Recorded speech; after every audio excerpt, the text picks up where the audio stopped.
আসসালামু আলাইকুম এভরিওয়ান, আশা করি আপনারা সকলেই ভালো আছেন। আলহামদুলিল্লাহ আমিও খুব ভালো আছি। তো আমি আজকে রান্না করব ডালের খিচুড়ি। তো ডালের খিচুড়ি রান্না করার জন্য ফার্স্টে আমি মসুরের ডাল আর চাল সুন্দর মতো ধুয়ে নিয়েছি।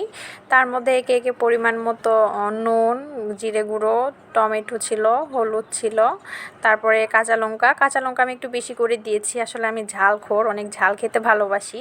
তারপরে তার মধ্যে আদা বাটা, রসুন বাটা, তারপরে দিয়েছিলাম আলু।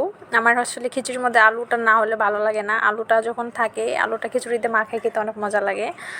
তো আলুটা একটু গোটা গোটা থাকলে আরও ভালো লাগে, সেই জন্য একটু বড় বড় করে কেটে নিয়েছি। এটা আপনারা স্কিপ করতে পারেন অথবা আপনাদের ইচ্ছা হলে দিতে পারেন, বা ছোটো করে কাটতে পারেন আপনাদের ইচ্ছে।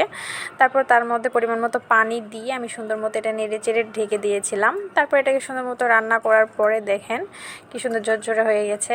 আর এটা আসলে স্বাদ অতুলনীয় ছিল। আসলে খিচুড়ি আমার খুব ফেভারিট একটি খাবার, কম বেশি সকলেই খিচুড়ি পছন্দ করি, এটা আমি মনে করি। তো যাই হোক, অনেক ভালো হয়েছিল।